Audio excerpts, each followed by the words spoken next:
So the first thing that this recipe tells us to do is, of course, we've got to mix our flour and salt and pepper, and we're going to dry our chicken. Pat it dry, and then we're going to bread it in this flour and salt mixture. I want to make sure it's fully dry. So, both sides.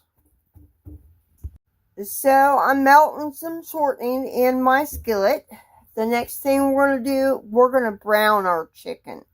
So, after we dredge it in the flour, which basically means just coating in the flour, we are going to brown our chicken. So I'm going to do that, and I'll be right back for the next step. Place the browned chicken in a baking pan and set aside.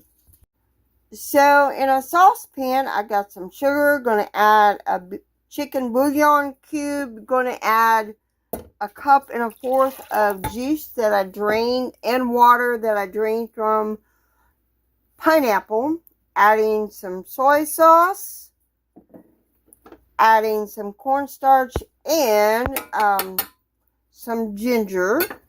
Going to add some apple cider vinegar to this. We're going to make a sauce that's going to go over our Hawaiian chicken. So we need to mix this up, heat this up until boiling, stirring constantly.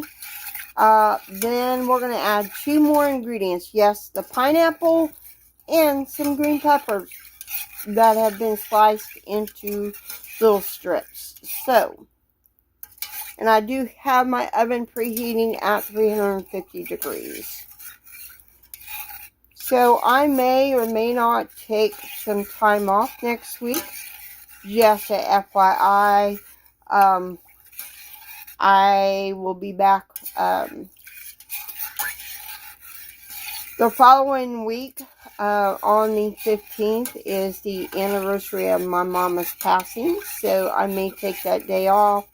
I'm not 100% yet, so she is the reason why I like to cook, like to try new recipes, because she loved to do that as well.